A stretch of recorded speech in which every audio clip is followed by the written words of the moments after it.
Welcome दोस्तों, exam है .com में आपका स्वागत है। आज हम लोग जिस टॉपिक को देखेंगे वो आधुनिक भारत के इतिहास पे है। आज हम लोग देखेंगे यूरोपियों का भारत में आगमन और व्यापार। भारतीय और यूरोपियों का व्यापार प्राचीन काल से चलते आ रहा था। यूनानियों के समय से उस समय जो व्यापार चलता था वो बहुत सारे स्थल मार्ग से होकर चलता था। लेकिन मध्यकाल में 1453 ईस्वी में एशिया माइनर को तुर्कों लोग जीत लेता है और कुस्तुनतुनिया पर 1453 ईस्वी में क्या होता है, कुस्तुनतुनिया पे तुर्कों का अधिकार हो जाता है। इससे पहले जो व्यापार चलते रहता था यूरोप और एशिया के बीच में, वो बहुत सारे अरबों के हाथ में था और यूरोप वाले में इटली का एकाधिकार था। इन लोगों के बीच एकाधिकार रहता है। लेकिन 1453 की ईस्वी में जब कुस्तुनतुनिया पे तुर्कों का अधिकार हो जाता है तो क्या होता है, पूर्व और पश्चिम इस बीच के व्यापारिक मार्ग पे तुर्कों का अधिकार हो जाता है। इसके बाद क्या होता है, यूरोप में जो नए राष्ट्र आए हुए हैं, पुर्तगाली, स्पेन, उन लोग को नहीं चाहते कि वो व्यापार में भागीदारी बने। तो इन लोगों के सामने समस्या हो जाता है कि भारत से और पूर्व से व्यापार करने के लिए कोई नया रास्ता का खोज किया जाता है। कहा जाता है कि आवश्यकता ही आविष्कार की जननी है। वही होता है 1498 ईस्वी में वास्को डी गामा भारत की खोज करता है। सबसे पहले पुर्तगाल के बार्थोलोमा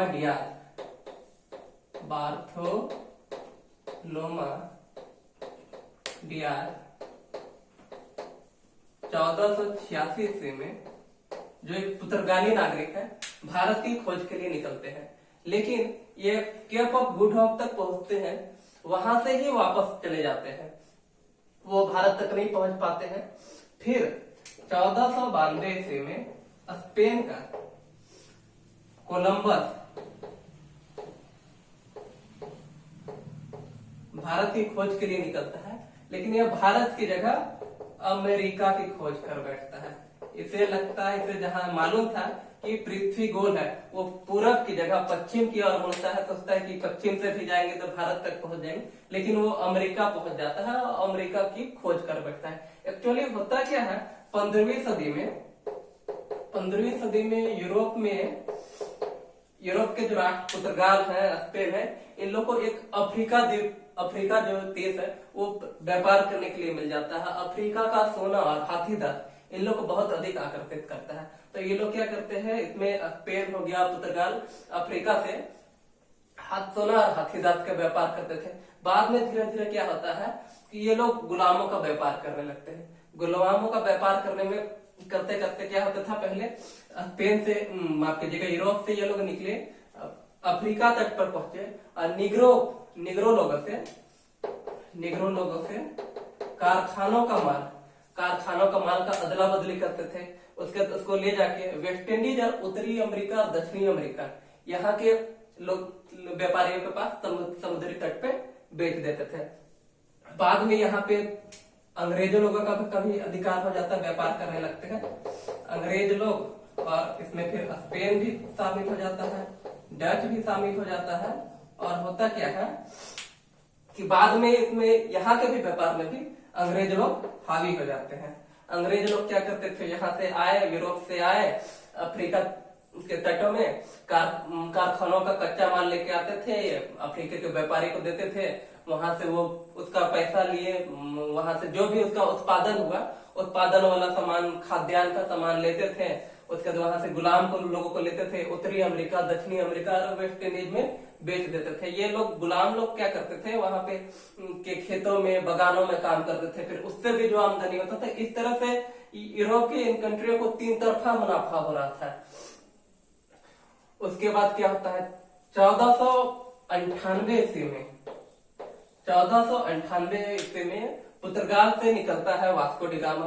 वो केप ऑफ गुड होते हुए भारत के केरल के कालीकट में पहुंचता है, जहां उसका स्वागत करता है वहां के स्थानीय राजा जेमोरियन उनका स्वागत करते हैं। और उसके बाद वहां से वो काली मिर्च, सूती कपड़े, बहुत सारे सामान लेके वापस पुर्तगाल चला जाता है और उसको वहां बेचता है। वहां बेचने पर उसको बहुत सारा लाभ होता है, जो माफ कीजिएगा 60 गुना लाभ होता है। ये बहुत अधिक लाभदायक व्यापार था। तो क्या होता है, लगभग 100 ईस्वी तक, लगभग 1 सदी तक इसमें पुर्तगालियों का अधिकार रहता है भारत के साथ व्यापार करने में। इन्होंने भारत के गोवा पे, दमन पे, दीव पे, कोची पे अपना व्यापारिक कारखाना स्थापित करता है, फैक्ट्री स्थापित करता है। उस समय फैक्ट्री का मतलब उत्पादन नहीं होता था, फैक्ट्री उस जगह को कहते थे जहां पे इन लोग का गोदाम होता था, ऑफिस होता था, कर्मचारियों का रहने का घर होता था, उसी को ऑफिस कहते थे। 100 ईस्वी तक लगभग इन लोग 1 सदी तक एकाधिकार व्यापार करने के बाद यहाँ पे अंग्रेज लोग हो गए, डच लोग हो गए, फ्रांस हो गया, इसका सबका लालच भरा नजर पड़ा हुआ रहता है, लेकिन इन लोग व्यापार कर नहीं पाता है भारत के साथ। कारण क्या होता है कि समुद्र में पुर्तगाली और स्पेन बहुत मजबूत रहते हैं, उन लोग आने नहीं देना चाहते, उन लोग एक अधिकार चाहते थे कि हम ही लोग केवल व्यापार करें, उसमें आप दूसरे कोई लोगों का हिस्सेदारी नहीं चाहते। लेकिन होता क्या है, 1580 ईस्वी में यहाँ पर अंग्रेज और डच लोगों को, फ्रांस लोगों को सफलता मिलती है और केप ऑफ गुड होते हुए ये लोग भारत पहुंचते हैं और भारत से व्यापार करना प्रारंभ करते हैं। 1595 ईस्वी में डच भारत में पहुंचते हैं और 1602 ईस्वी में डच ईस्ट इंडिया कंपनी की स्थापना होती है। ये लोग भारत में आते हैं, भारत में बहुत सारे जगह पे ये लोग अपना फैक्ट्री स्थापित करते हैं। गुजरात के इन लोग गुजरात में, भरूच में, सूरत में, अहमदाबाद में, कैबे में अपने व्यापारिक कारखाने स्थापित करते हैं। इन लोग आंध्र प्रदेश में मसूलीपट्टनम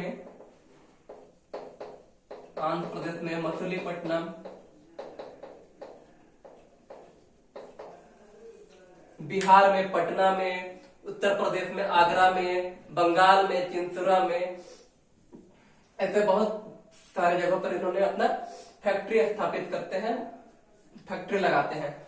उसके बाद क्या होता है, 1622 ईस्वी में क्या होता है, पुर्तगाल की राजकुमारी का अंग्रेज के राजकुमार सम्राट के साथ शादी हो जाता है, जिसमें पुर्तगाली लोग बम्बई का जो द्वीप रहता है, दहेज में पुर्तगाली लोग अंग्रेज को दे देते हैं और ये अंग्रेज के पास आ जाता है। अब पुर्तगाली के पास मात्र 3 जगह बचा है, कोची है, दमन है, दीव है। यही 3 जगह पे इन लोग व्यापार कर रहे थे। उसके बाद क्या होता है, अंग्रेज लोग यहाँ पर जब व्यापार करने आते हैं तो इन लोग का शुरुआती जो व्यापार, अंग्रेजी लोग यहाँ आए हैं, इनका मनसा केवल व्यापार करना है, यहाँ पर सत्ता स्थापित करना, शासन करने का इनका कोई उद्देश्य नहीं था। जो ये होता क्या है, 1599 ईस्वी में इंग्लैंड में मर्चेंट एडवेंचर नामक 80 व्यापारी लोग एक कंपनी का निर्माण करते हैं। इस कंपनी का नाम था ईस्ट इंडिया कंपनी। इस कंपनी को हम लोग ईस्ट इंडिया कंपनी के नाम से जानते हैं।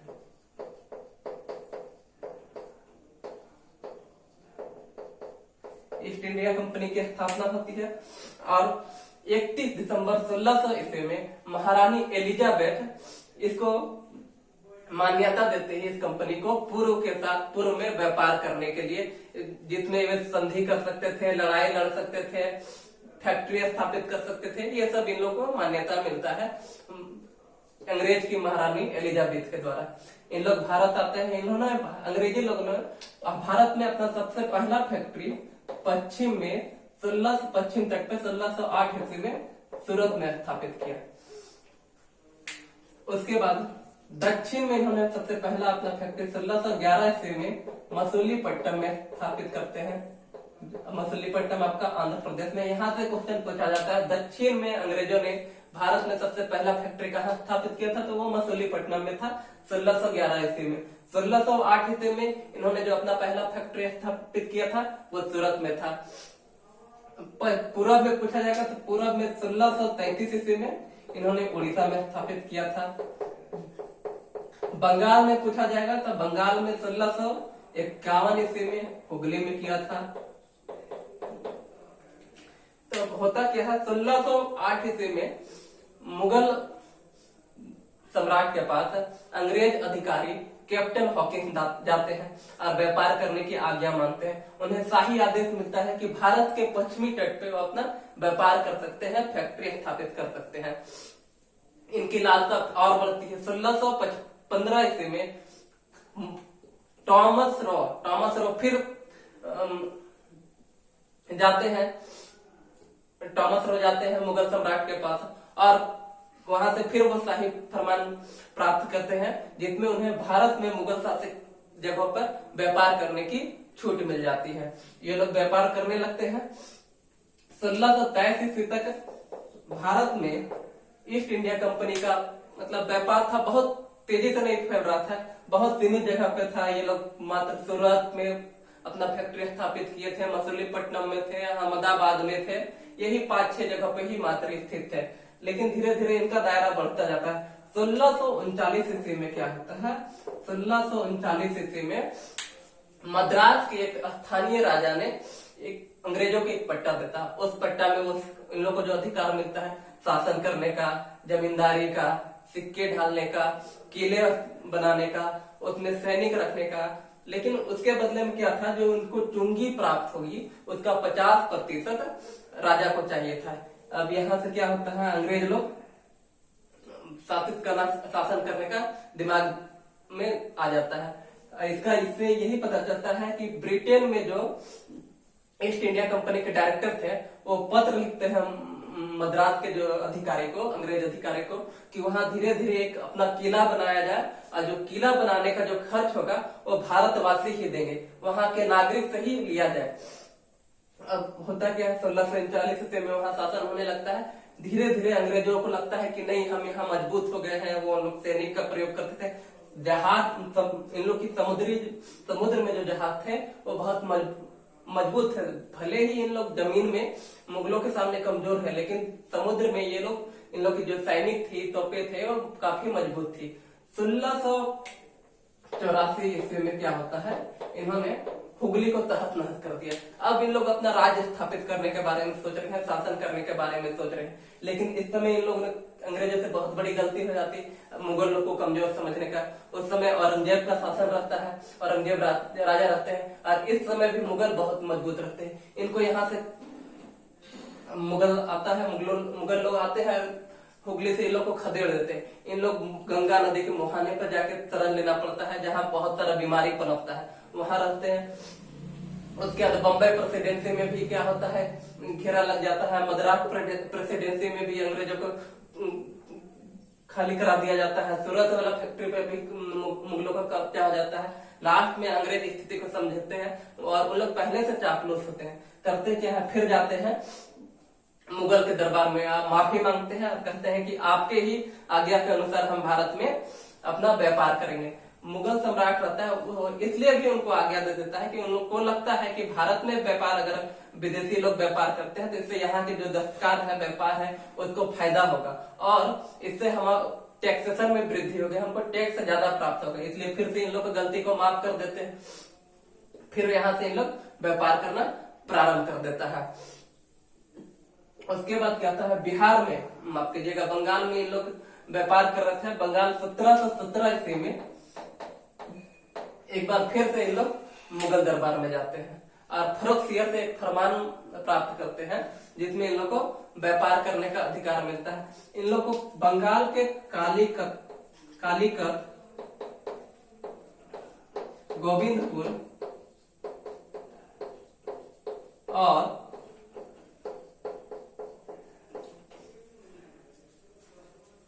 काटीनता नामक 3 गांव की जमींदारी मिलती है। लेकिन इस समय क्या है, बंगाल में मुर्शिद कुली खां का नवाब रहते हैं, और उन लोग क्या, वो अंग्रेजों लोगों को मतलब क्या कहते हैं, उनको जो नियम मिला था जिसके द्वारा व्यापार करना था उसका उल्लंघन नहीं करने देते, उस पर कड़ा नियंत्रण बनाने देते हैं। अंग्रेजों की जो महत्वाकांक्षा थी कि भारत में शासन करने की, इस समय इन लोगों खत्म हो जाती है, समाप्त हो जाती है।